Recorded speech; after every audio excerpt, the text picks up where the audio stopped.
Okay, let's start. Are you able to see the screen and hear me okay? Yeah. Okay, that's great. We've got about 6 or 7 other learners, but Amanda and Elias typically sometimes join, sometimes don't join, keeping in mind they are at their place of work. So if we get them online, we will accept them and get into the session. There are a few others, sometimes depending on the shift patterns, they will join, not join, but we'll crack on with today's discussion.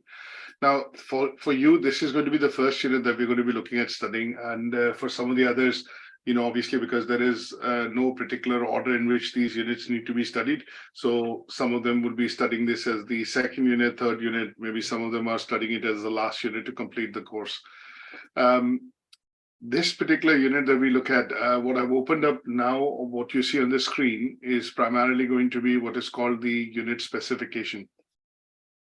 And the unit specification primarily, helps us understand basic bits in terms of what is to be studied in this particular unit and what are the key skills or knowledge that you would get when we look at completing, when we look at studying this unit and obviously completing it at some stage by submitting an assignment. So this particular unit, leading practice in health and social care, is one of the important units, because when you look at the CQC certification requirements for compliance managers, they typically look at you having certain, let's say, background on understanding how you need to lead the practice, which is primarily the implementation of compliance-related procedures, policies, and some of the national legislative policies, which are, important for the National Health Service within a particular setup in health and social care. So when we talk about leadership in general, it would mean, and so for example, within the context of health and social care, we'd be looking at you leading the team or your organization in terms of ensuring that the implementation of these processes, which are basically quality related processes in terms of quality of care and the experience which the patients get with regards to availing these service, which is patient care in general with regards to health and social care sector, is delivered to the standards set by CQC. So leading practice would mean it is primarily to do with the implementation of innovative people-centered approach that we study within health and social care, and most of the NHS rules and regulations are centered around what is called the person-centered approach as a principle. The 6 principles or the 8 principles of person-centered approach, when they were adopted way back in 2008 after the report published, and then the NHS Constitution created in 2010. This is something which was introduced by an American psychologist, Carl Rogers, in the late 1960s. It was adapted into the whole system of medicine and treatment in the early 80s and 90s, and slowly and gradually, we see this particular bit coming into the NHS as well. And this particular, when I say leading practices, also means that you're looking at evidence-based practice, which has been tried and tested over the years, and that is something which is implemented by the compliance manager within the organization, and that helps to drive what is called a positive change, predominantly to ensure that safe and reliable care services or practices are established within the setup, and they become accessible to both the patients, the staff, the contractors, or people who work in providing the care to the patients, and in general form the basis of what is called the integrated service circle that we look at within the National Health Service. So this unit, we are going to be looking at covering in 4 learning outcomes. The unit is predominantly broken into 4 palatable chunks, which is looking into as learning outcomes. And this would also inform us looking at into studying all the units. So all the units that we look at in terms of lectures and obviously teaching style, we would look at following the learning outcome. So each session would cover 1 learning outcome. So this unit having 4 in total. So we'll be looking at covering this particular unit in 5 sessions. Each session will be quite detailed. We will look at PowerPoint slides. We'll sometimes look at videos, maybe articles, case studies. But the idea would be to comprehensively cover each of these learning outcomes so that you are, at the end of the session, very clear about what is required to be studied in each of them. And then we'll also be dipping into the indicative content which is given into by the awarding organization, so that the coverage tends to be comprehensive. So the fifth session would technically be the assignment discussion that we will do towards the end of this particular unit, and that will be looking at how do you compile the evidence to be able to submit a report or an assignment at the end of it, which will be assessed and marked for the purposes of completing and achieving this unit. Now, one last thing which I would want to mention before I start today's session was with regards to in terms of how the scheduling of these sessions have been done. So we'll be looking at covering one learning outcome every Tuesday up until the 20th. And because we'll be breaking, for Christmas, and 23rd is going to be more or less the last working day for most organizations. So what I've done is I've also planned 2 separate sessions, because that would mean that when we look at essentially, the unit completion, I don't want to kind of leave this unit in the middle. So when we look at primarily the completion of this unit, what we've got is learning outcome 1 today, next week learning outcome 2, then we have learning outcome 3 on the 20th. We're looking at covering learning outcome 4 on Wednesday, and then we are looking at doing the assignment discussion on Thursday. So there'll be 3 sessions in the week starting 19th, and that would primarily mean that we are going to be looking at hopefully completing this unit, before we break for Christmas, so that you have time enough to be able to then submit the assignment. And then we come back sometime on the 9th. We'll be back in the college on the 4th, but obviously when we look at starting classes, it will be the week starting 9th. So the idea would be to try and complete this unit as we go ahead towards the Christmas break. So let's look at diving into the first learning outcome. And this first learning outcome, as you can see, talks about the understanding and importance of leadership practice or leadership role, specifically in the context of health and social care. Leadership is a very broad topic. There are units generally that you can study, this as a particularly independent topic. And sometimes when you look at business and management programs, leadership in general is a whole unit within a particular course. So here we are going to be diving into the concepts of leadership, look at various leadership theories, but we'll try and relate it to the context of, health and social care. So more or less, when we look at discussing some of the main bits of, the first learning outcome, which is focused on understanding types of leadership roles, responsibilities, how does the leadership affect the organization? We are going to be looking at taking up examples from the National Health Service. There are a few articles and bits and bobs that which I will point towards the end of the session, which will be available on Moodle, and they would be a good, they'll form part of your good reading in terms of increasing your knowledge in terms of what are the various exercises, case studies which have been taken up over the years within the NHS, and how they've helped develop the NHS leadership, in particular the core team at within the NHS. When we talk about Dr. GP Nilkani and the team which was predominantly involved in essentially the rollout of COVID vaccination at that point in time with the vaccination minister Nadeem Zahawi, and I think she was a part of some of the briefings essentially when Boris Johnson was Prime Minister, and that gives us a very good example in terms of how the core team, which was one of the core teams leading the vaccination of against the COVID pandemic, was involved very closely working with the government and obviously ensuring that there is a coordinated response from the National Health Service with regards to dealing with this pandemic and ensuring that vaccination happens for most of the UK population. So there are 4 criteria that we are looking at. One is looking at the methods and style of leadership. This is where we'll get into understanding what are the broad styles of leadership which have been talked about, discovered over the years, decades, and they will be, some part of it will be theoretical. In the second learning assessment criteria of the learning outcome 1, we'll be looking at understanding what are your roles and responsibilities and how you could relate to one of the leadership models, should you step into the leadership role, managerial role, or essentially have a role wherein you supervise a number of colleagues, then in that case, what could be your role and responsibility within the organization? So we look into dipping into that. And then the third assessment criteria talks about assessing your own current skills and competencies in relation to leadership. If you were to step into the leadership role, what would be your current skills and competencies? And here you could look at doing a bit of a SWOT analysis, but there's a template for 1.2 and 1.3 that I would suggest that you would need to look into in order to assess your own leadership capabilities, style, and obviously how you would take up and relate that to your roles and responsibilities within the organization. The last assessment criteria is more about how do you look at developing the skills and competencies required to become an effective leader.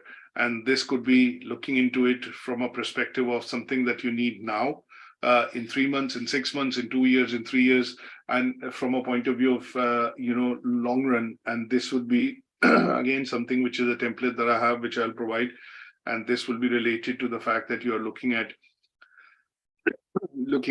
essentially filling in what is called the continuous development, professional development template, which is called the CPD. And within the NHS, as you would know, and in this particular sector, what we generally get to see is that a lot of emphasis is paid on training, effective training. And at some stage, this is to do with the fact that at any given stage, when you're working within this sector, there are new things which are coming up, new treatments which are coming up. There are developments which are happening in this field, and that would require, at some stage, more or less all of you to be looking at doing continuous training. So in this case, the idea would be to try and understand, how you would look at continuously training and developing your own skills and competencies with regards to, when you work within this sector, and that would inform you by filling in a particular template, and we'll discuss that template at a later stage when we go into our discussions. Now, just very briefly, so these are the 4 assessment criteria in the discussion that we're going to have today.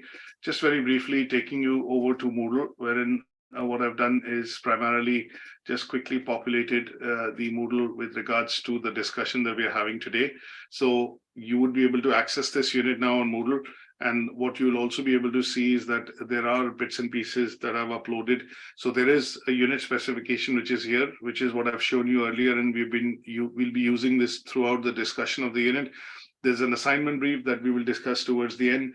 There are a few recommended books, which are standard academic books, which primarily are recommended for study, for this particular unit by ATHE. And these are detailed academic books. Some part of the presentations are made from these books. So there could be some additional chapters that you would need to study in order for you to get maybe practical examples and, say, for example, some meat on bones in terms of more theory related aspects when you look at some of the extracts, in some of these particular chapters. And for task 1.3 and 1.4, I've given 2 word templates. So they will be directly related to your assignment. These are the templates that we will discuss and you would be required to fill so that it helps you complete the tasks and the criteria related, some part of the tasks and criteria, which is related to learning outcome 1. There are 2 articles in particular, which I've uploaded. One is Leadership in the NHS. It's a good 10 minutes, 15 minutes read, and it'll give you a perspective of, why leadership needs to be inclusive in the NHS. And this is one of the articles. And the second articles is again an article of Leadership in Healthcare, which is generally talking about leadership theories, how it all started, various definitions of it. Again, a 15-minute read, but this will be useful for you to get an overall perspective of why leadership is very important. And when we talk about leadership and implementation of leadership, what theories and theoretical models typically play into in the aspect of discussion in and around the topic of leadership.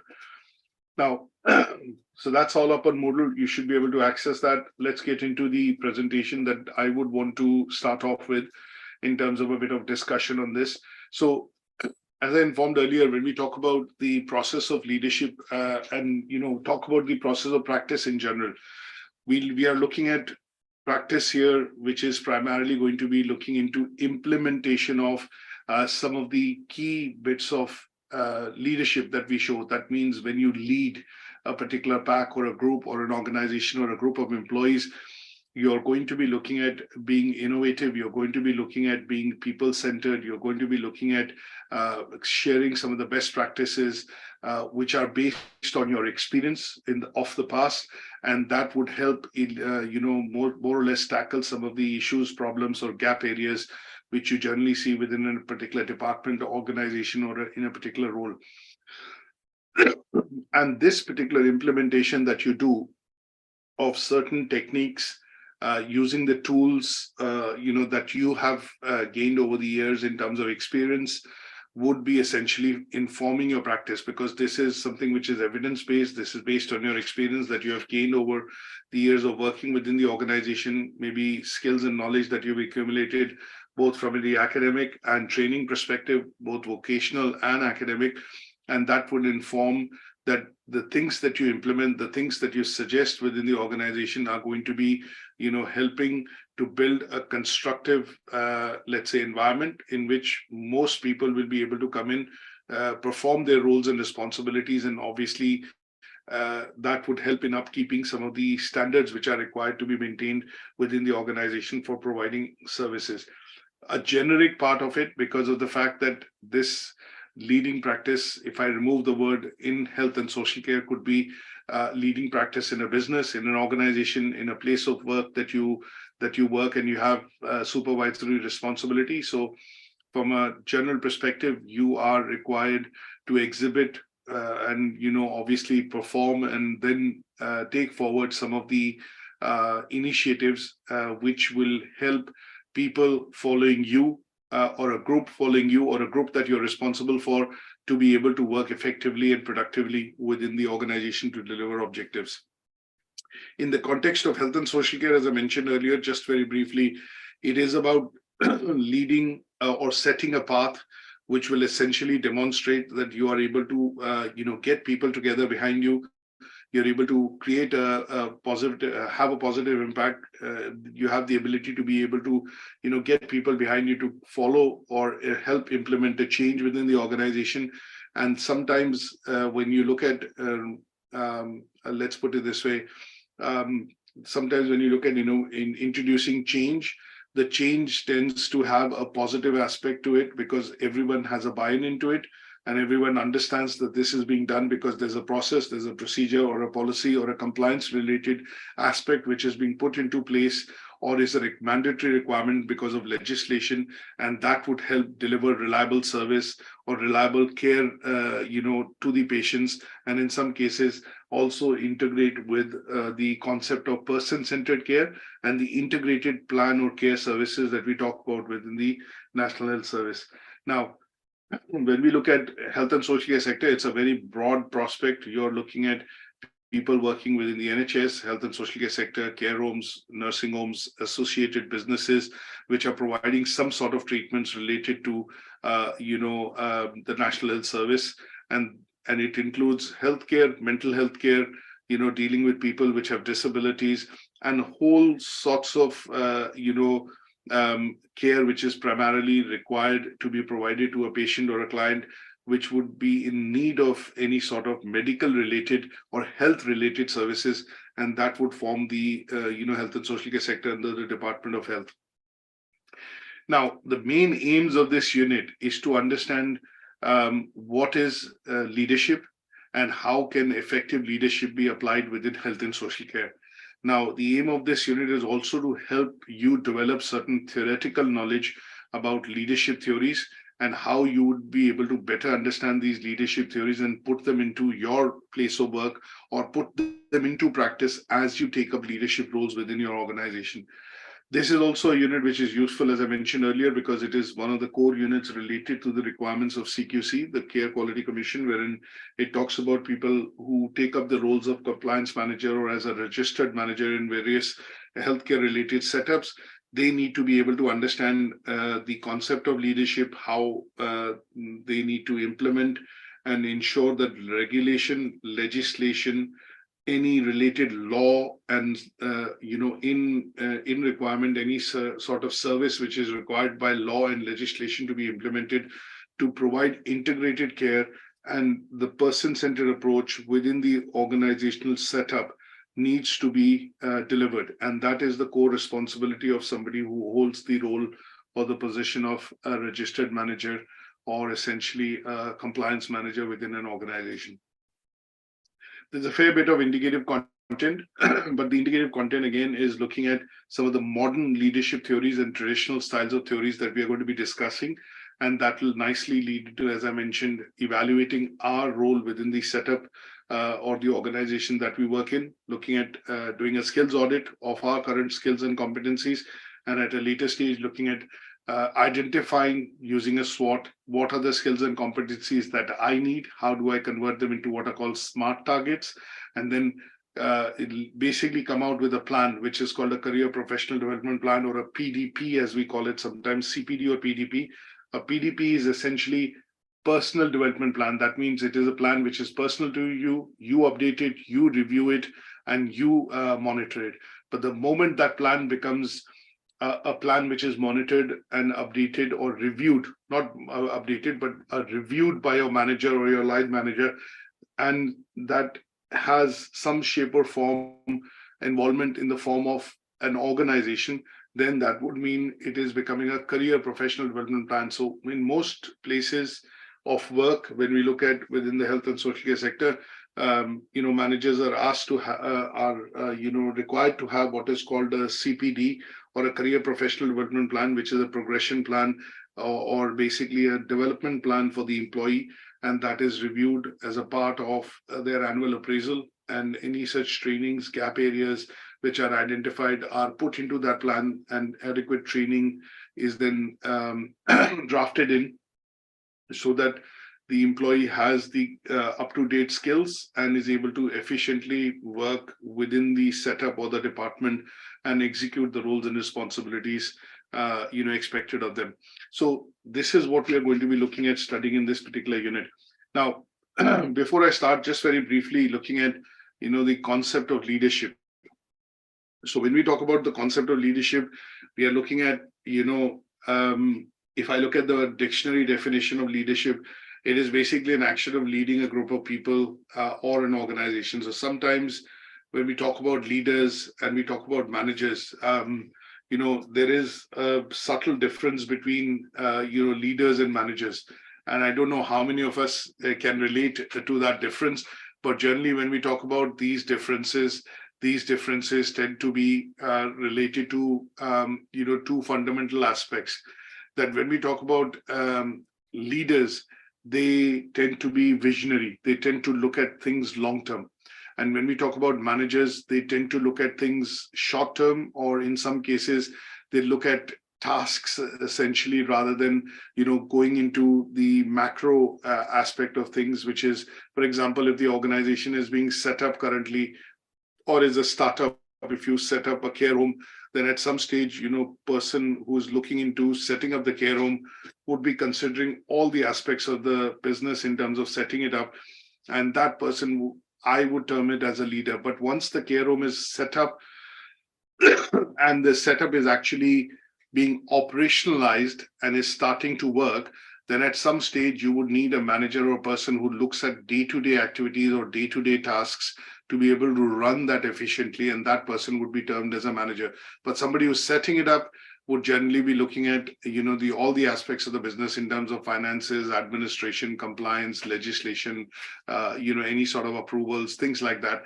And they would be looking at things from a long-term perspective in terms of what am I setting it up as, what is the capacity. So they have an overall picture, let's put it this way, in a very crude sense, and that would tend to differentiate between a leader and a manager. Now, sometimes when we talk about from a perspective of leadership, we also look at leaders tend to be more visionary, managers tend to be more focused on day-to-day tasks or operations set of activities. Leaders tend to have followers, we also say, but managers tend to have what are called subordinates or teams that they manage. Sometimes you look at both of them have authority, but the authority that a manager wields essentially would be more because of the position or the title, but a leader would try and get people behind them by motivating them, by convincing them that this is the way forward or this is the path forward. So there's a subtle difference, although they can also wield authority, but their idea of getting people behind them is to buy the idea. And obviously that is where they tend to share the bigger plan. And that is where we see the concept of leadership differentiating itself from the role of being somebody who's a manager or somebody who's a leader.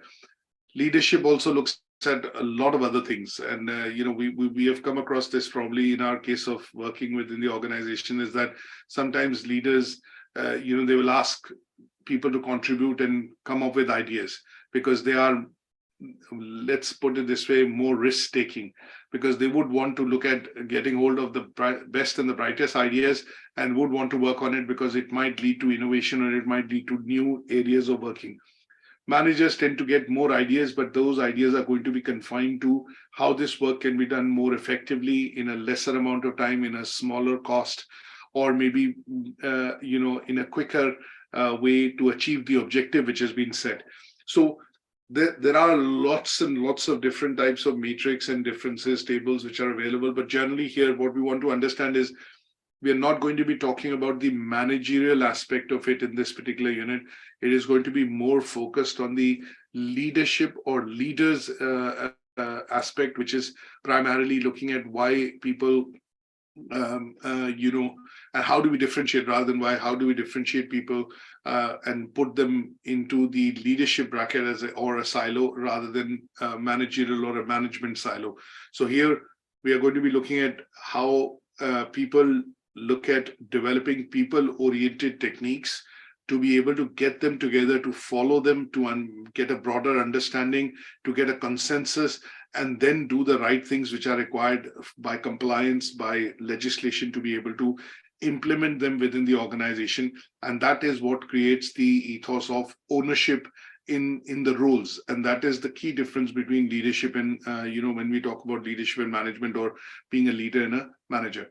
Now, when we talk about the concept of leadership in health and social care, we are looking at, if I put this into the context now, it is basically looking at promoting some sort of continuous development, which will be in the areas of gaining knowledge, gaining new skills, and with the ability, with the chance of developing abilities which are going to be looking to improve the quality of care which is being provided. If I look at a simple example here, for example, if I look at, say, a Botox clinic or a clinic which basically provides some professional services which can be taken, which say, for example, a patient or a client can actually come in and take. So here clinics, for example, or clinics which are for skin care and things like that would fall within this particular remit. And what they would be looking at doing is, in order for them to be able to provide these services, they will need to employ staff which is aware of and has knowledge and skills to be able to offer these services. Obviously, some of them will undergo training, but at some stage after the training has been done, there are basic aspects of what the employer will try and ensure that the employees understand, is that they're focused on providing care, they're focused on providing or delivering treatment which is going to be safe, for the patients. They need to show obviously compassion and obviously understands the patient and build some sort of expectation with the patient that this is the end result that you would get towards the end of your treatment. Now, here the concept is consultative. So this is where the leader steps in, or the manager of the organization. In a way, when I say manager, is somebody who is the owner of the business, steps in and basically informs the staff that when we look at providing these services, we are going to be looking at providing these services with these basic set of qualities. We need to ensure safety, health and safety of the individual. We need to not be pushing it. We need to understand and allow them to take or make an independent decision. We'd be looking at obviously ensuring that all the regulation side of things are followed, all the paperwork that you need to get completed is done, and towards the end, when the patient does undergo the treatment, there is proper care provided as per the SLAs or service level agreements which have been signed, and that are meeting the requirements of the legislation set by a body. Now, this is where the role of the leader would come in, wherein they would inform the set of people working within the organizational setup to be able to consistently deliver this particular service time and again, but at the same time taking into aspect and regard of ensuring individuals' dignity, respect, independent decision making, health and safety, ensuring proper care is provided, the treatment is delivered to the T in terms of ensuring that how it is to be delivered, when it is to be delivered, and in what phases it has to be delivered, so that the patient gets the required experience which is required, for which they are paying for those services. And the role of the leader is to consistently encourage, motivate, and obviously reward, in some cases, innovation or ideas, essentially good ideas, which allow this practice to develop within the organization and then become a part and parcel of how services are delivered from that setup. So when we talk about, in general, the concept of leadership, we will need to put into practice things which are related to people. They are related to doing the right things. They are related to showing the right attitudes and behavior.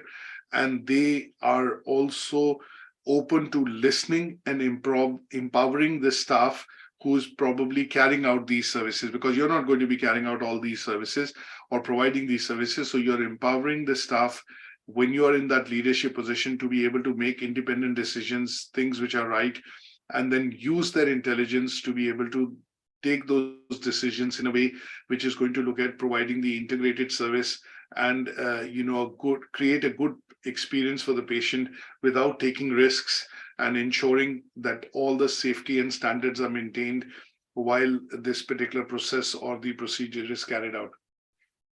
So it is important when we talk about leaders within health and social care, they can be found in each and every aspect or each and every setup of the organization. So when we talk about, say, an example of GP surgery, generally you would see the practice manager would be the person who will be responsible for providing leadership in the surgery. When we look at hospitals, it is the core team, the clinical director, maybe the head of the staff, the head of the nurse, and they form the core team, which basically looks at providing the guidance and the direction which is required to be able to run that setup effectively and efficiently. So there could be a combination people in this position. When we talk about in leadership within health and social care, could be people who are experts within their profession. There could be administrators with supervised teams, and their aim is to primarily keep the cogs of let's put it this way, the wheel running in a way wherein all these services are effectively delivered and provided to the patients on a daily basis, time in and time out. Now, when we look at an aspect of how you would want to look at the book definition of leadership in health and social care. So when we talk about this from an NHS perspective, some of the theory which I've brought in from one of the reports is that leadership in NHS is all about ensuring direction, alignment, and commitment within teams and organization. Now, as you would know that the setup within the Department of Health and Social Care, if you look at the setup, I don't know how many of you have seen that Department of Health and Social Care setup, but the Department of Health and Social Care, chart or the setup tends to be, a chart wherein we are looking at, if I bring this in just on the slide very briefly to show you, it is a combination of a lot of different, departments, agencies, organizations, sub-organizations working together to deliver effective service to patients or members of the public in the UK. Now, if I would mention that, generally when we look at the Department of Health and Social Care, we are looking at, on the top, you have the Health Secretary, you have the Department of Health and Social Care, then you have, the PCCT trusts, we have the community service, we have the A&E, we have GP surgeries, we have community centers, and then we have external agencies which work in tandem with the NHS to provide this service.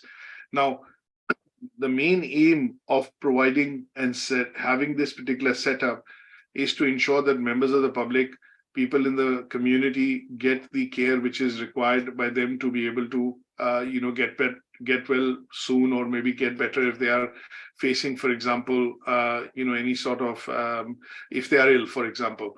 Now, in this case, when we talk about the structure, we are looking at the teams working effectively together, because as you can see, they're all different types of organizations which are working in different silos. But the leadership role in this case is to ensure that all these teams which are working, which are forming the Department of Health and Social Care, are able to actually work together in tandem to be able to provide and deliver these services which are, a part and parcel of the National Health Service. Now, as we know that the National Health Service is 1/5 or 1/6 of the total budget the government spends. And when we look at this bigger setup and such an important setup, it needs to work in a particular way to be able to provide these services to the members of public anywhere who are based anywhere in the UK. Now, the role of leadership is to ensure direction, alignment, and commitment within these teams. So how do we synchronize some of the best practices? What are the key areas on which priorities have to be, key areas which have to be prioritized first from a point of view of implementation of policies and procedures, so that when you go to a particular hospital or a particular GP surgery or a particular setup, they all would have pretty much the same way that they work with and deal with the clients or deal with the patients. So this is where the process of leadership and the task of leadership becomes important, is because in such a large organizations, you'll have different teams and different people working in various leadership teams, and their aim would be to look at ensuring that the services being provided are synchronized, they are according to a particular national plan, which is the NHS Constitution, and they are able to deliver and give out these, provide these services to the members of public, which are done in alignment with the compliance procedures which have been set by CQC. Now, their aim is to ensure that anybody who works, when I say there, I mean leaders or people at the top, their aim would be to ensure that people working within various departments and various setups would be committed. They would essentially be, reliable. They would essentially be, let's say, motivated to work and deliver these services to the patients. And they would also be looking at, voicing their concerns at times in terms of providing feedback if some of the things are not working well. So you would generally see that in this particular setup, what tends to happen is the voice of the customer becomes quite important, because at some stage, in order to get a full feedback on how things are being done and are being managed and delivered, you would generally see every important person in the process has a voice, and there the feedback is collected, it is analyzed, it is collated, analyzed, and then relevant studies, or in some cases, reports are published in order to better the service which is required to be delivered. Or if there are standards which can be improved, then they are looked into when this particular feedback is, collated, both from on both sides. So when we look at from patients, when we look at people or staff working within the organization, whether it's positive or negative, and this is looked at from a point of view of improving the whole process of how care is provided and delivered by this particular organization. Now, very briefly, in terms of a broad context, if we look at, there are lots of leadership qualities which could be of importance within this particular setup. But in general, when we talk about health and social care, we are going to be looking at some of the important skills or some of the priorities that we generally would provide to people and seek these within this particular setup.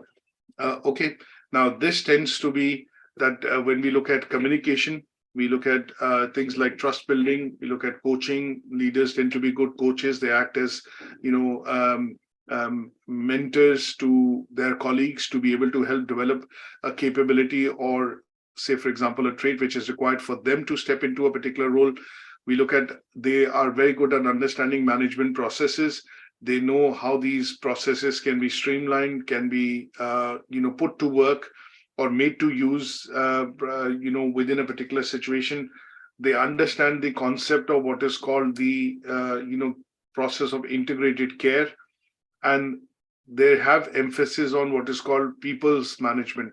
That means they know that staff and people or workers essentially would be delivering these services. So leaders are focused on the welfare of staff and ensuring that they have the right skills, they have all the basic resources, both financial, administrative, and otherwise, to be able to deliver these services to the members of public.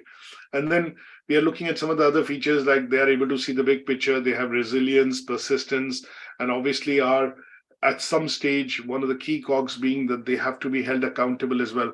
So when we have people in a position of power, or people who essentially have the ability to be able to change things or bring about change, they also need to be held accountable. And that is where they are good in terms of holding people for accountability, and also in terms when change is introduced and if it leads to any sort of conflict, they have a very good knowledge or a sound understanding of how to manage conflict, dissonance, how to keep dissonance, or let's say another word for that would be how to keep the organization together, in terms of ensuring that there is minimal friction when people work or work within different silos or departments, and they are able to bring across that synergy to be able to deliver the overarching objective. And these are some of the leadership qualities that you would find that we have within people who work within, health and social care.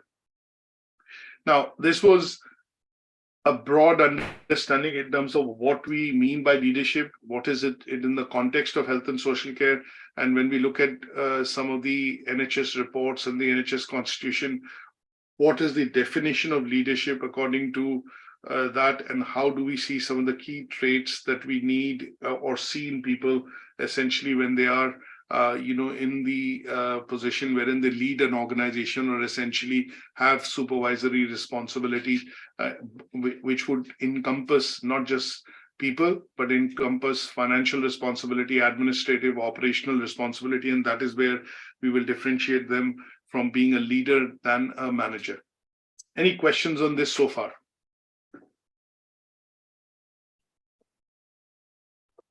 No, that's all fine. Okay. Let's go forward with regards to, discussing now some of the assessment criteria that we want to look at with regards to, this particular learning outcome. And we'll cover some bit of theory in this when we go along. Now, the first assessment criteria talks about, we trying to understand what are the styles of leadership, and, how we can relate some of these styles of leadership to health and, social care sector in general. Now, when we look at leadership styles, we are basically looking at leadership styles being influenced by organizational structures, sometimes the people in the environment within an organization. And when we talk about this, in general, we look at 5 broad leadership styles. Now, when we talk about these 5 broad leadership styles, they tend to be what are called, transactional, transformational, delegative, authoritative, and participative.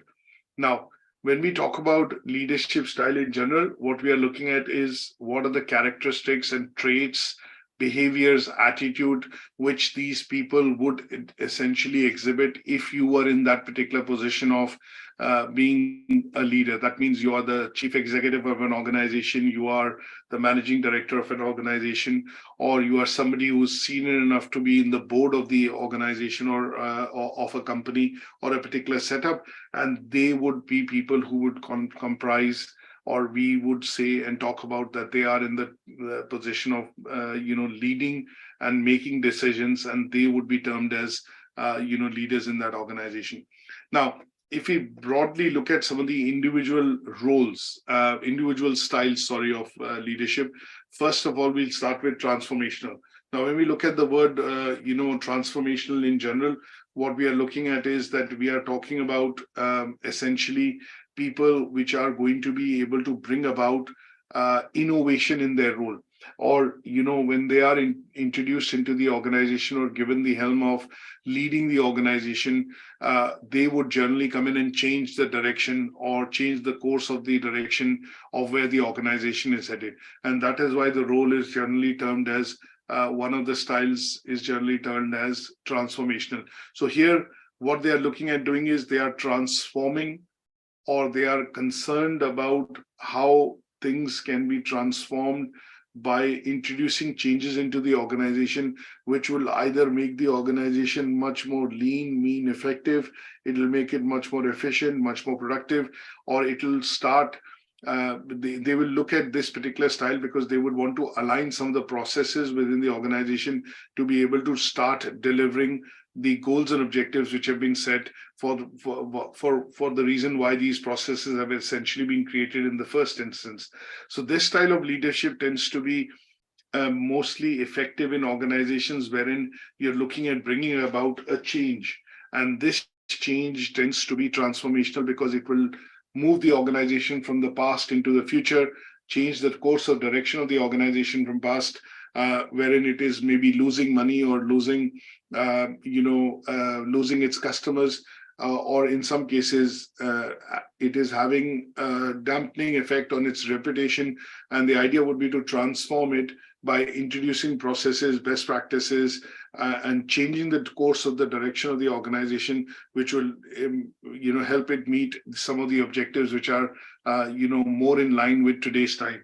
So when we look at modernization of NHS, as an example, is one such example in which the NHS has used transformational leadership. So if you look at the early 2000s, when the integrated computing system was introduced and all the hospitals, the PCCT trusts, the GP surgeries, everything was brought online into the single system, and the government actually invested billions, I think about 10 to 12 billion pounds in introducing an integrated computing system within the National Health Service.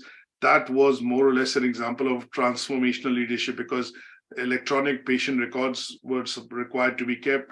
The organization was looking at moving from something that was being used in the past as PIR, patient information record, and that was all paper-based, to something which was electronic, or all being stored, archived, retrieved in real time using computing and modern computer systems.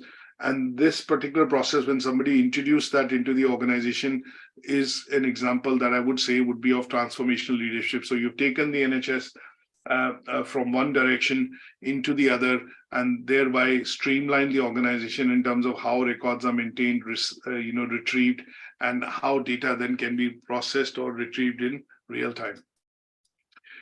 Now, the second example of leadership that we look at is delegative. Now, delegative style of leadership is also sometimes, termed as what is called laissez-faire.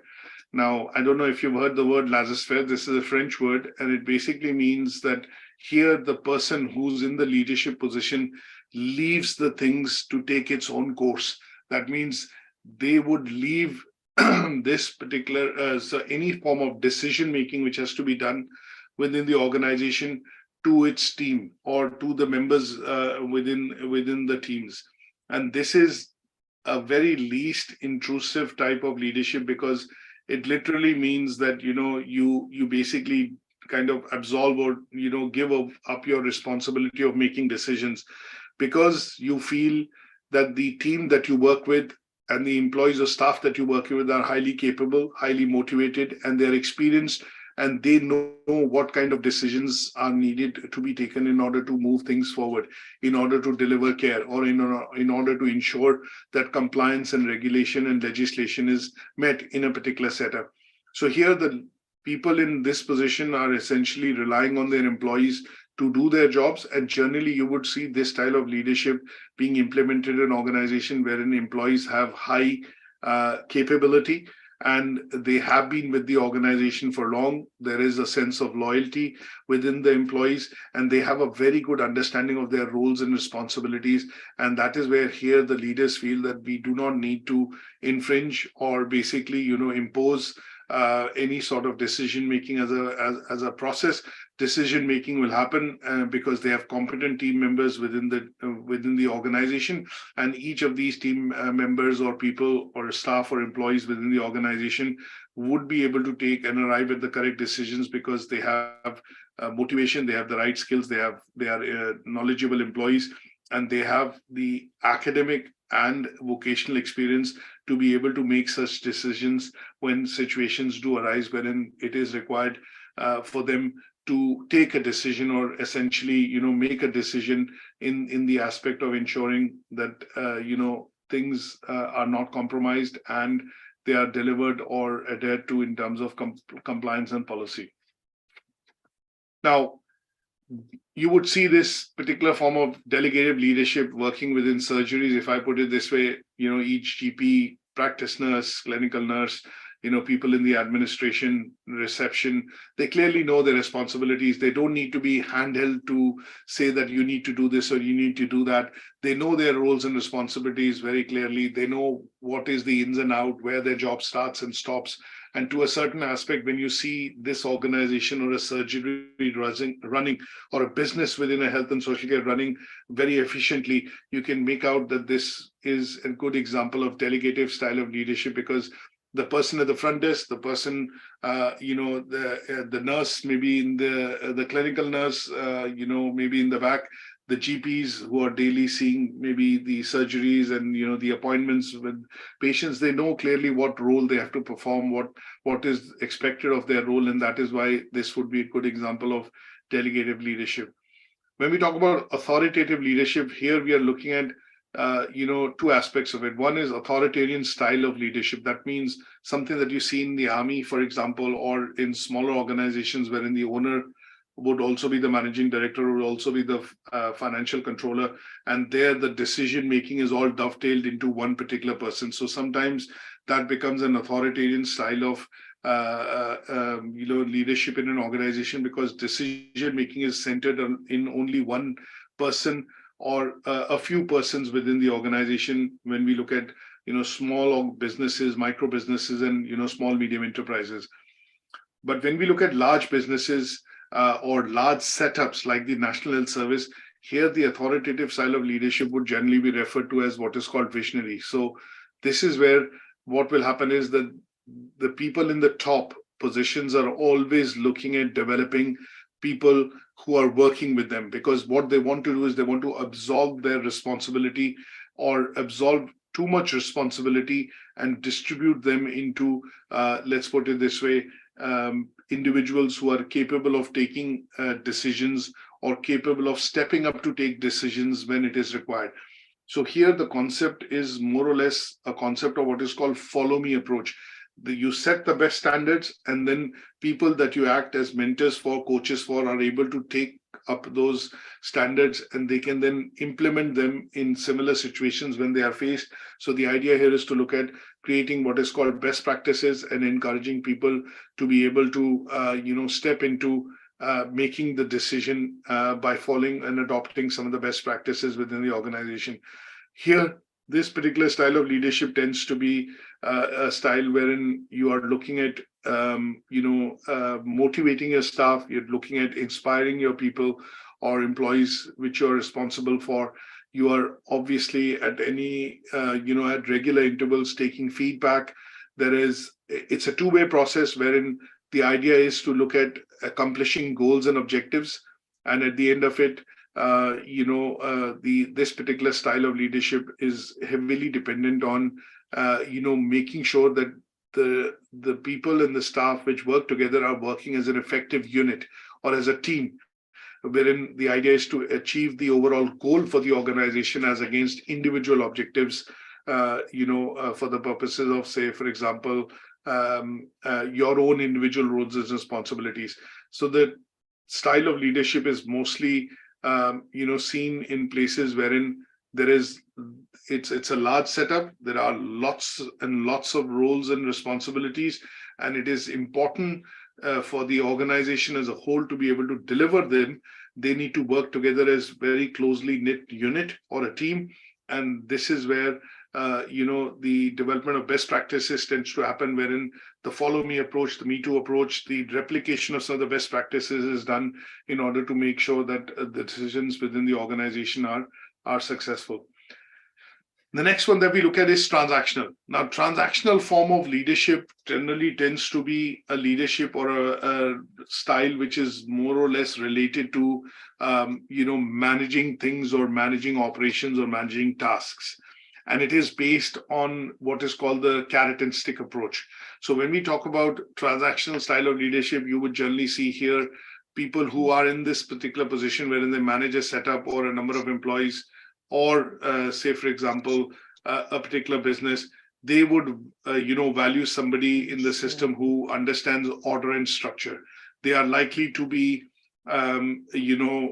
focused on the fact that they would want to get jobs done. They would want to basically reward people who are able to, essentially complete their tasks on time or ahead of time. And this particular model or style of leadership is one which basically focuses on supervision.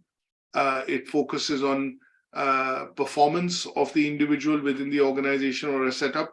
And here the type of style is basically born out of, if I can borrow the term, from the Industrial Revolution days, which was focused on productivity, which was focused on ensuring that people working within shifts, are able to get their job done when they are working. And obviously, if you're able to get it done well and ahead of time, you get rewarded. And obviously, if you're not able to finish the jobs or tasks which are given, then obviously you're punished, or, the carrot and stick approach applies. So you only get paid, you don't get bonuses or additional rewards, which the organization will want to give. Now, this form of leadership generally, is seen in organizations which are quite task-oriented, and organizations which are responsible for essentially delivering, let's say, services for a shorter period of time. Now, it is also present as a form of leadership within the NHS or in most businesses and organizations that we see, but this might be rooted to a particular, or we see this particular being set in a particular department or say a particular branch office or a particular setup, wherein it is more focused on improving, say, compliance. So sometimes you would see people are introduced in this position of leading a team because that particular department or that particular unit or that particular setup is actually lagging behind. There are lots of problems with it, and you would send somebody in who's an expert, who knows how to solve these problems, who knows how to break them up, and obviously get them back into some shape. So this form of leadership talks about give and take, and sometimes you would see organizations would maybe look at limiting the workings in a particular branch office, or in some places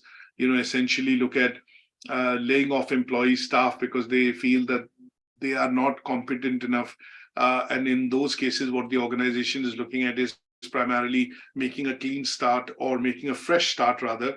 And in those cases, you would generally see people going in with this particular ability of managing let's say the crisis. And in this case, what they would look at is approaching people to understand whether they are good in their roles, whether they are performing their roles, and then they would look at streamlining the operations to bring it in line with the expectation of the organization. The last type of leadership style that we would generally talk about is participative. So this type of leadership basically is more focused on involving employees in the decision-making process. So here the leadership style is inclusive. They look at having good communication and good relationship with their employees and staff which are working with them. There is a balance of power/responsibility between the leader, somebody who's leading and heading the department or is head of the organization, but also with the set of responsibilities he or she might execute. But there is a fair bit of involvement in making some of these decisions when the responsibility has to be fulfilled or executed, and they work generally very closely with staff or employees working within that setup or that organization. So here the focus is on collective effort to get things done. And that is why this is a participative style of leadership. So generally, you would see this style of leadership when we talk about participative style. You would generally see this style of leadership in organizations wherein, you would primarily see that there is lots of work. There are lots of different types of organizations involved, and each of the organizations or people involved in delivering a particular set of work would need to play their part and need to play their role. And when they play their part or execute responsibilities in their role, they would have the ability to be able to make the decisions which will best allow them to deliver on those roles and responsibilities. So here, when we talk about participative leadership, we are looking at people who are facilitators, people who are social workers, people who are, sometimes we look at therapists. Essentially, there the role would be to ensure that everyone in the process, everyone involved in the process, works as a team and is able to then, also have dialogue and some sort of collaborative working in order to ensure that the end objective is met. So this is also sometimes called the democratic approach of leadership, because here there is a focus on engagement and collaboration between various team members. And what you would generally see is that this, if I put it this way, that this style of leadership basically is looking at a top-down approach in terms of managing a team or managing a setup or a business. And here everyone works together when important decisions, they work collectively together to make or take the decisions which are required to help achieve the objectives. And this style of leadership also, as I mentioned, sometimes refers to as, democratic style of leadership. Now, if I place this in context to something recently that we faced in the COVID pandemic, what we would generally see that this style of leadership became quite popular because some of us, obviously because of lockdowns and things like that, people were asked to work from home. And obviously, when we look at managers, reviewing work, we look at managers essentially ensuring that work still gets done when you're working from home in a very different kind of an environment. Here, the approach then moved from being centralized to a decentralized setup, wherein managers were responsible for managing employees using things like remote working, virtual teams, Zoom software, and using technology, but getting all of them together to be able to deliver on the task, even though you're working from home or we were having lockdowns and people still working from home. I think one of the clear examples that we saw was banking, for example.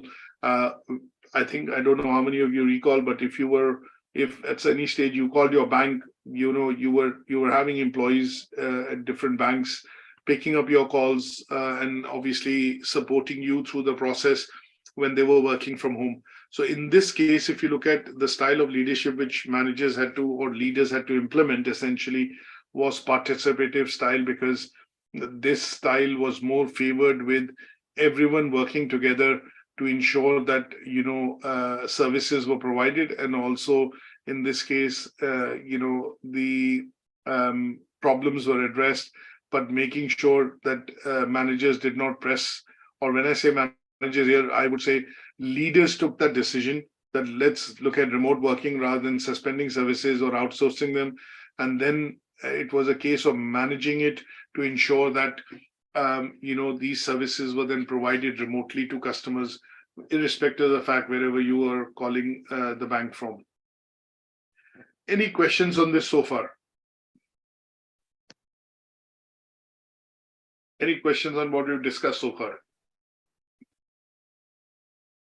Okay, very briefly, now we'll also look at some of the other broad styles of leadership which are influenced by organizational structure and organizational culture, because leadership styles can also be influenced by what kind of setup you're working in, how big the organization is, how spread the organization is, and sometimes also the culture of the organization. Now, there are some handouts which I'm going to upload, and I'm not going to go into a lot of details because these are all very detailed theoretical models. There was some initial work which was done by Charles Handy in the 1930s, and he basically proposed that the leadership of the organization can be influenced by the culture of what the culture is, what kind of culture prevails within the organization. And he came up with this 4 types of roles, which basically define power and position within the organization. And he talked about these 4 quadrants of power, task, role, and person.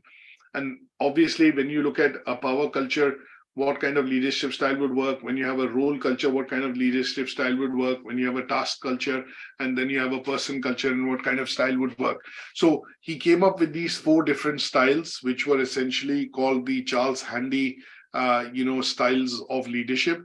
And each of them exhibit particular characteristics which allow you to understand that if you look at a power culture, here, generally speaking, power is going to be residing in the hands of 1 or 2 individuals. They are basically going to be able to make independent decisions. They are going to propose or implement what is called the authoritarian style of leadership.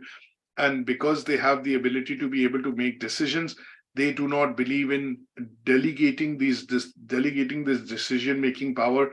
And these kind of managers tend to exhibit what is called the power style of leadership. And this is because the organization depicts or works on what is called the power culture. So here, the organization setup is going to be small, and the person with the power or the ability to make decisions is going to be limited. And that is why the organization you would generally see is that in everything, if you need to buy something, if you need to get something, if you need a decision, most of it will go back to the owner, the manager, or the person who's managing it. And that would mean that, they would be essentially, looking at, making the decisions. Similarly, when you look at role culture, here the power is delegated, decision-making power is delegated to an organization. There is a structure in the organization which follows a functional structure or a matrix structure. There is hierarchy within the organization, and every step of the way within that hierarchy, you have the ability to be able to make decisions.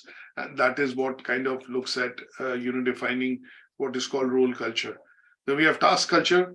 Here, there are various teams. You would generally see this in the NHS, large organizations, if I would put it this way, like Microsoft or Facebook or any such large organizations which is spread across geography. The function is very clearly based on what is called tasks. You are a part of a team, and when you are a part of the team, you're responsible for executing certain tasks. And in those tasks that you need to execute, you have responsibility to be able to make decisions. And a team leader would obviously make those decisions in tandem with the colleagues or people working within the teams. So you could see this as a department as well. And within a department, if you have, say, 10 employees, 15 employees, 200 employees, in those cases, the head of the department, would essentially be looking at working on what is called or leading, in the case of the department, as a task culture. And similarly, last form tends to be what is the person culture. So here, organizations feel that people are important, and it is people which perform the tasks. So they pay full emphasis or focus on development and welfare of the employees and the people who are working within the organization. They intend to ensure that people within the organization are fully trained, they have the expertise, they are developed in a way wherein they are able to carry out these tasks on their own, and they are independent in performing those roles. So if I look at a person culture kind of an example, you would generally see them in firms like accountancy, solicitor firms, wherein you have somebody who's an immigration expert, somebody who's a family expert or a commercial law expert, or any other form of the services they provide.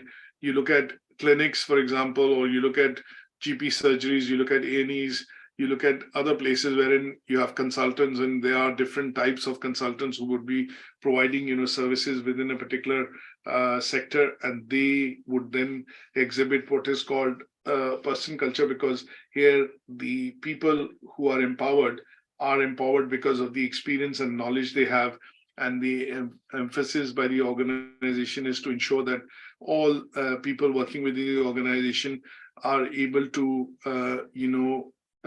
have the knowledge and the abilities to be able to perform their role, to the utmost capacity. Now, any questions on this so far, please feel free to ask me through the chat route, or, stop me there and then. Very briefly looking at situational style of leadership. When we talk about situational style of leadership, here we are focused on essentially understanding,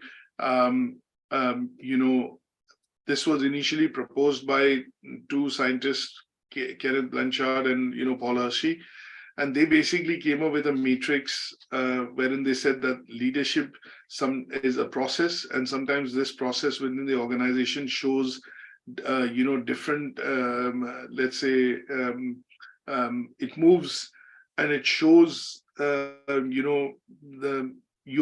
put it this way, let me rephrase, you are required to show and step into the leadership role by providing, direction to the organization, and in some cases, supporting the kind of behavior which the individual is showing within the organization. So they came up with a matrix wherein it talks about the 4 quadrants, S1 to S4, and across the X and Y axis, they said one is supportive behavior, one is directive behavior. Now, these 4 different levels of leadership basically have 4 different aspects to the role. Sometimes you would look at leadership being delegating. So when we look at the 4 basic models or styles of leadership that we talked about, participative, authoritarian, we looked at laissez-faire, and when we looked at transformational and transactional, you would generally see that they kind of very closely relate to those 4 styles. So when we talk about directing, it is more of authoritarian. When we talk about coaching, it is more of let's say transformational. When we talk about supporting, it is more of participative and to a certain extent delegating. And when we talk about supporting, it can be transactional as well, because of the fact that here what we are looking at is the leader basically being focused on ensuring that the best practices are carried forward, and they are able to facilitate some of these best practices, which then can be taken up by other colleagues and individuals within the organization for the purposes of delivering on those roles and responsibilities. So this particular leadership style, when we talk about in general, focuses more on, depending on the situation, within the organization, you would generally see that the leadership style would need to be adapted. And this basically looks at the development of 4 different types, wherein you look at low competency versus, supportive. So basically looking at competency versus supportive behavior. And depending on where you are in that quadrant or what situation the organization is essentially facing, you would essentially be looking at adapting to that particular style in that unique situation to meet the needs of your team or your team members. And that is why this is called situational style of leadership. Now, the whole reason why they came up with this is because they said there is no one particular style which fits all types of organization. And depending on the team organization that you work with and the team members that you have within that organization, you would need to exhibit the situational style of leadership, which will be a combination of directing, coaching, supporting, and delegating. And that is where this quadrant is what they came up with, which basically shows how sometimes you need to change your leadership style depending on the type of team or the organization that you're working with. Now, very briefly, the last 2 that we want to look at is Tannenbaum and Schmidt's style of leadership. Now, this is basically coined as what is called the continuum style of leadership. And the reason I say this is because, again, when they came up and did their research, they looked at that leadership style tends to be, a continuum of possible behavior outcome or behavioral outcome, which people would need to exhibit when they are dealing with teams and people within the organization. So here it tends to be related to either degree of authority or which is used by a person in that position, to the amount of freedom that is given to people who are not in that position or not in the managerial or management position, wherein they are able to take decisions. So this basically looks at broad range of leadership styles that are depicted on a continuous basis or a continuum between 2 extremes of either the authoritarian style or the free rein, which is laissez-faire style of leadership. And that is where their study essentially is recognized by saying that sometimes when you look at leadership within the organization, it is influenced by a variety of factors. And these variety of factors can be organizational, can be cultural, can be behavioral, can be attitudinal, and they would need different types of qualities to be able to deal with. And that is why the leadership styles tends to vary from being autocratic to being laissez-faire, or basically free-rein. The last model that we look at in particular is the William Reddin's 3D style of leadership. Now, when he did his particular, let's put it this way, research, he basically came up with the fact that sometimes leaders are more focused on tasks and they are more focused on concern for people or employees working within the organization. So here he basically created a matrix which basically talks about task orientation and relationship orientation. So he came up with these two variables that when we look at the leadership style, that which is exhibited by an individual within the organization tends to be sometimes more focused on task orientation, or sometimes it is more focused on people to ensure the welfare of the people or employees working within his team or within the organization. So he came up with these two terms, TO and RO, task orientation and relationship orientation. And he introduced this idea that there are particular styles which are going to be more appropriate in context to some of the others when we look at essentially, talking about what would work within a particular organization. And he came up with this matrix which looks at styles versus vis-a-vis, roles, which he suggested that would be appropriate to be, appropriate from a point of view of description of the leadership style which the individual is actually exhibiting within the organization. So this particular style of leadership is also called the three-dimensional theory and is basically based on the manager using the variety of situations, and depending on the situation that you're in, you're looking at being that particular leader, implementing that particular style of dealing with individuals or people within the organization. And those then tend to be 9 different types, as he's categorized them into 3 broad categories. So the basic leadership style, the less effective managerial style, and the more effective managerial style. And this, you can read about this in a bit more detail, when I give you the 3-4 separate handouts on these different styles of leadership theories, which have emerged, over the years after some of these researchers, scientists, philosophers have carried out extensive experiments, and they have proposed these, and they have become very well accepted, because leadership in an organization can be affected by, the type of leadership that you show can be affected by culture, behavior, structure of the organization, and that is where these styles come in quite handy. Now, any questions on this so far? Any questions from anybody in terms of what we've discussed so far? Okay. Now, the next 2 tasks that we're going to be looking at are next 3 rather assessment criteria are basically going to be a bit of, you having to use your own bits to be able to evaluate what kind of leadership qualities you have and how you exhibit these qualities when you work at your place of work or within your organization. Now, the second assessment criteria talks about evaluate your own roles and responsibilities. So here, what I would suggest is that you need to look at your own job description. You need to list down your key roles and responsibilities that you're responsible for within your health and social care setup. If you're working within a setup of health and social care or any sort of, associated business or a work and in your workplace. And then you need to relate it to your style of leadership that you would exhibit, considering the organizational structure, the culture within the organization, and with respect to your roles and responsibilities that you execute on a day in, day out basis within the place, within your place of work.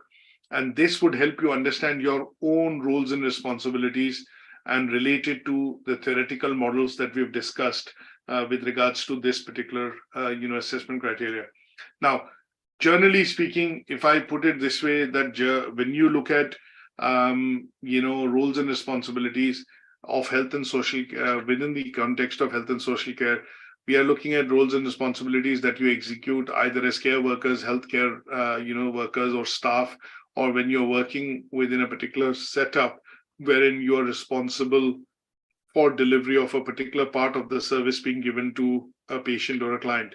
So here, it could be a combination of people working directly within the organization, partners and suppliers, people who are responsible for managing compliance, and in some cases, people who are essentially, offering ancillary services once the patient has received a treatment. Say, for example, if you've had a procedure done, or you've had, say, for example, a gallbladder stone or a kidney stone removed, but after that, you would need some therapy and obviously physiotherapy sessions to be able to get back and get well to your normal routine.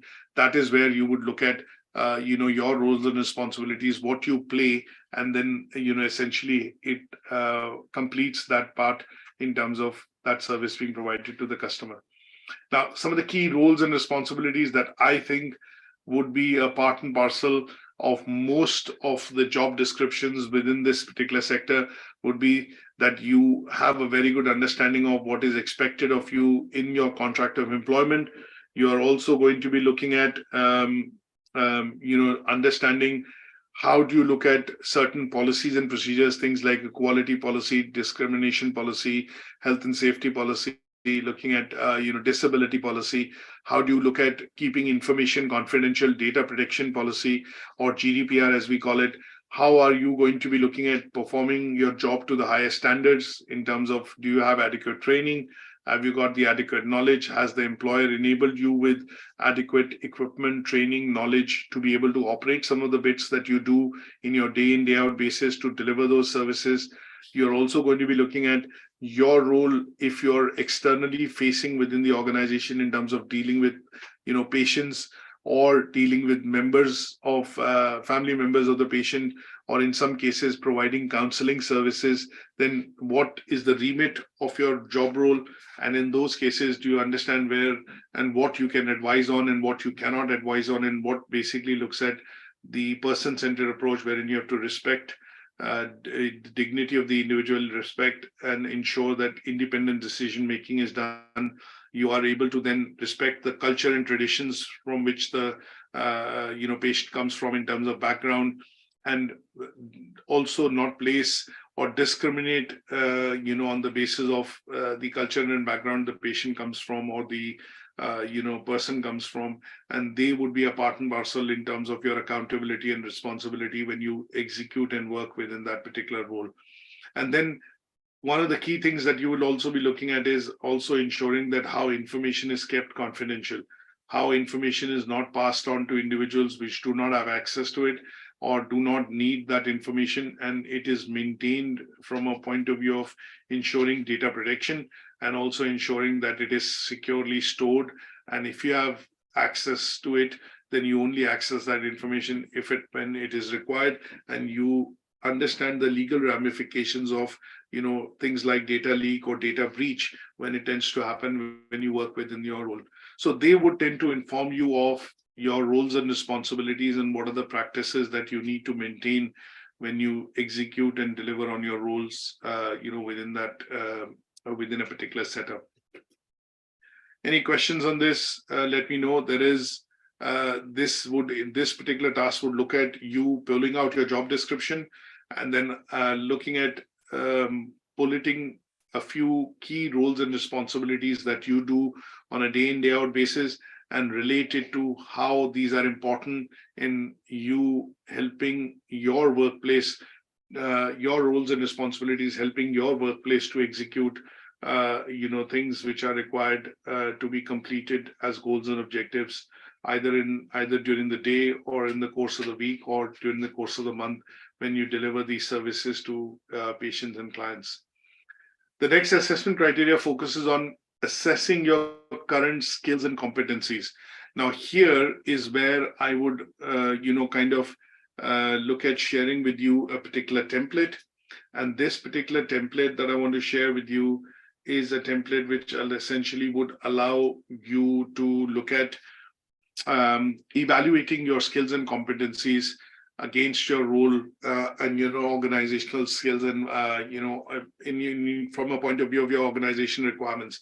Now, I've chosen a template, or I've created a template essentially, which is, from a point of view of somebody who's working within this sector as a health and social care worker, or as a health and social care employee, and they are responsible for providing, certain services. So what you're looking at doing is essentially doing your skills audit in terms of some key, let's say, features which are required for you to execute your role. Things like, communication skills, how do you assess and meet with patients, what are the processes that you follow, and then towards the second half, we are looking at doing a bit of a knowledge audit, which is to understand how well knowledgeable are you with regards to the requirement of working within a health and social care setup or a health and social care role within a particular setup. So they would be related to things like being aware of key legislative policies and procedures which are required to be followed when you work within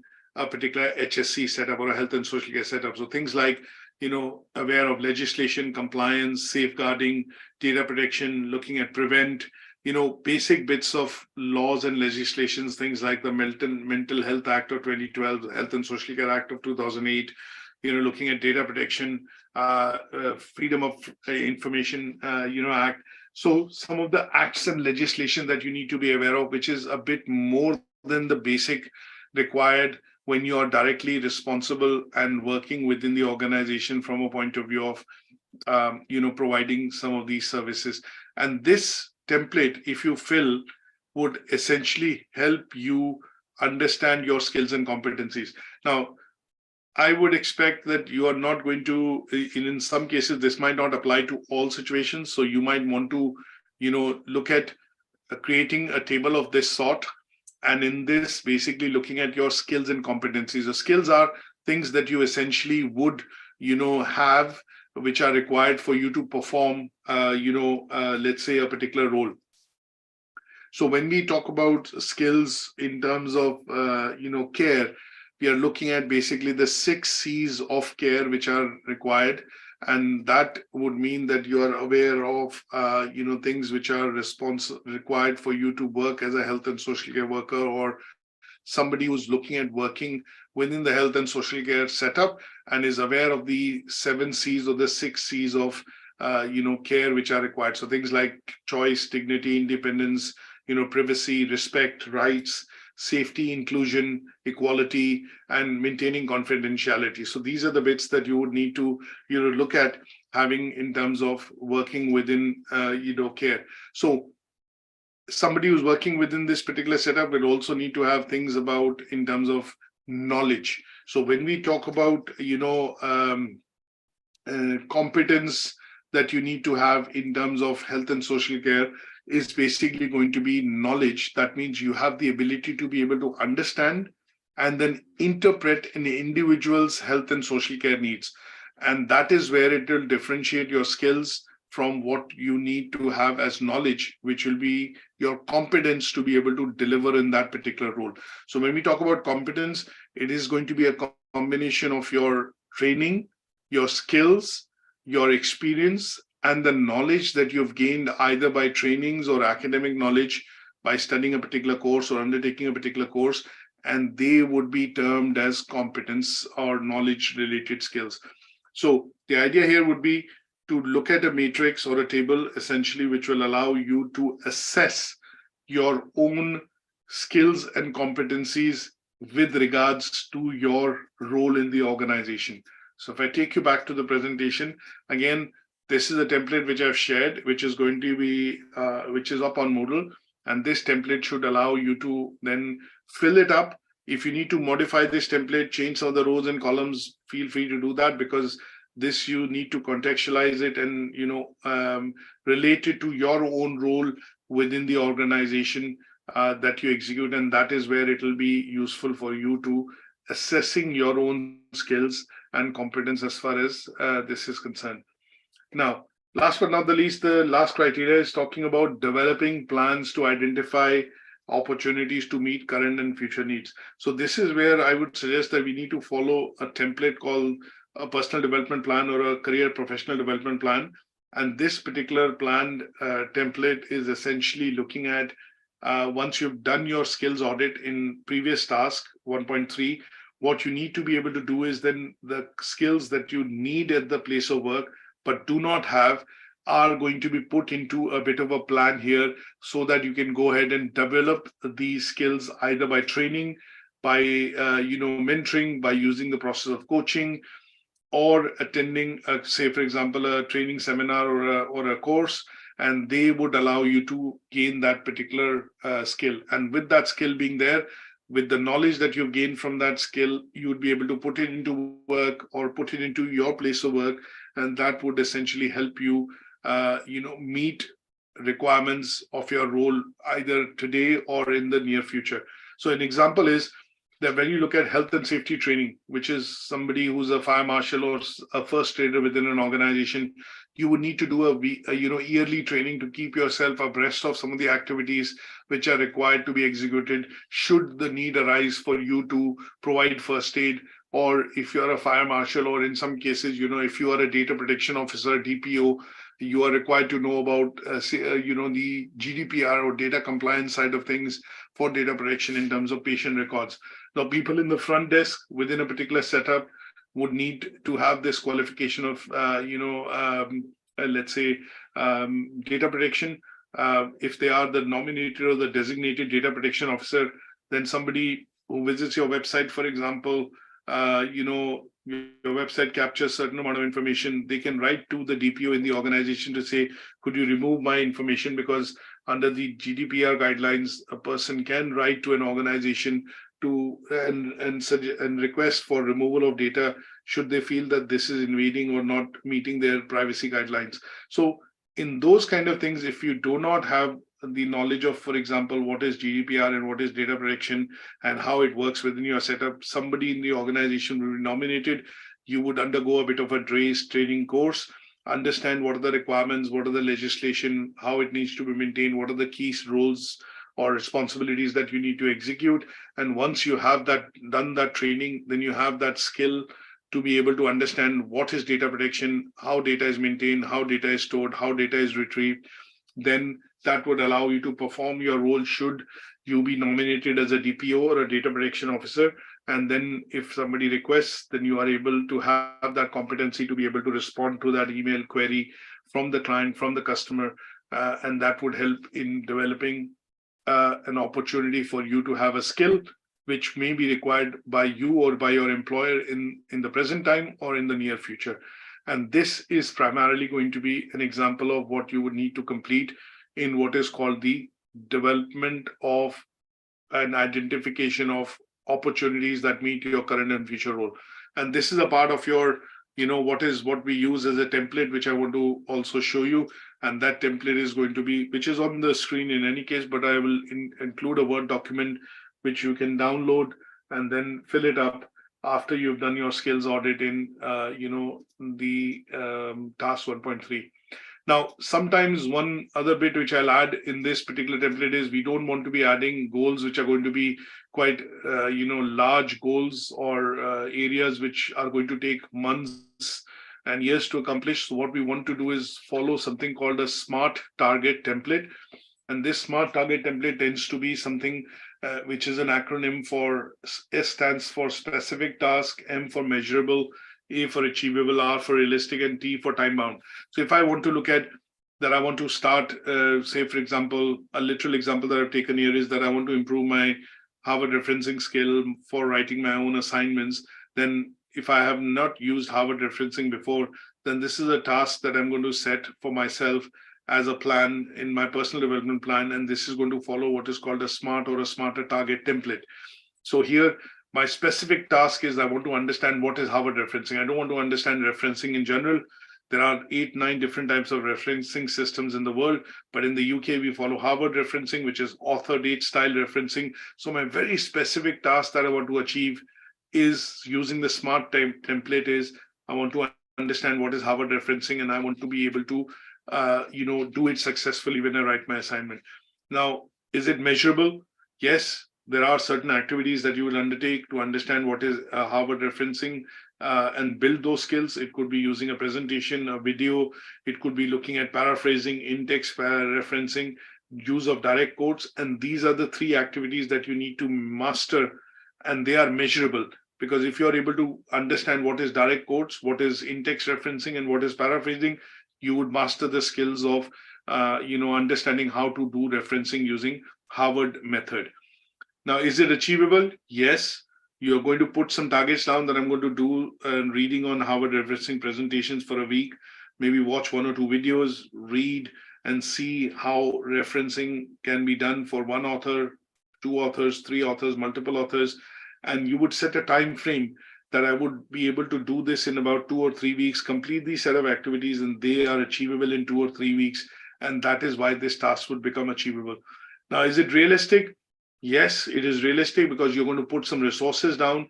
What are you going to access? What are you going to refer to? And these resources will allow you to get knowledge and relevant examples in place to be able to understand what is the Harvard referencing method.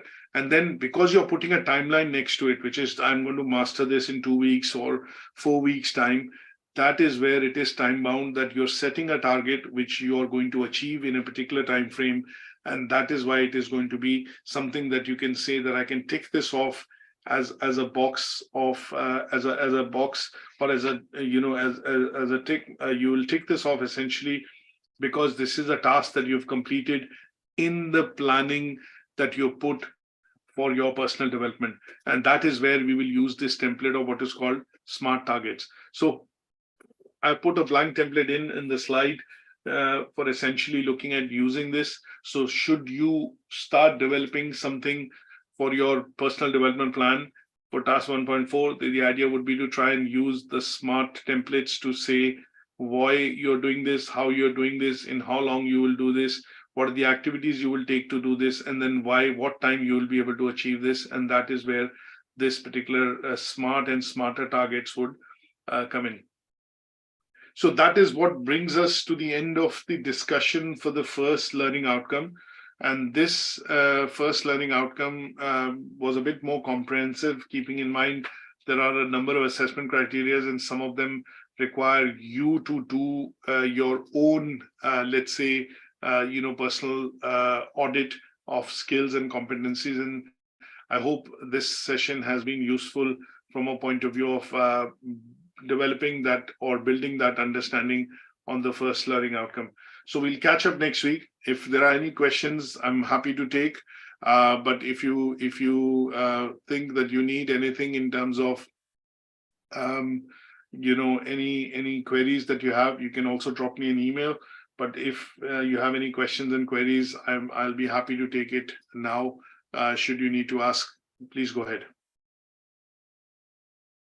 Any questions or any queries so far?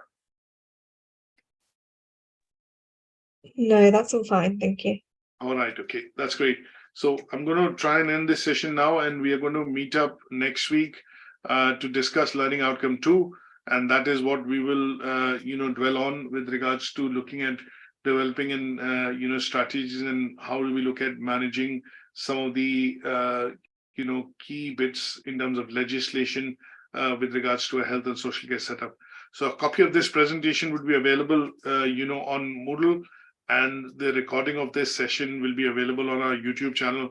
I think for those of you who are new, obviously, just very briefly, I will mention this now and show this as well, so that you are able to go in and obviously look at the session recording should you wish to do so at any given stage. And this, if I just briefly mention it now.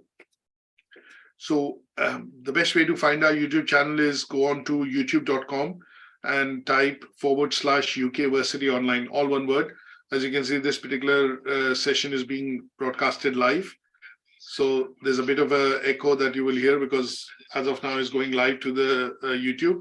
And this would then be available under live sessions, and they're all labeled nicely so that it's easily identifiable. So we are discussing 5.19 unit, which is leading practice in health and social care, and today's session being learning outcome 1. So should you need to revisit any of the discussion that we've done today, they can be done by going on and listening into the recording from the channel. Thanks very much for joining, and I'll see you next week.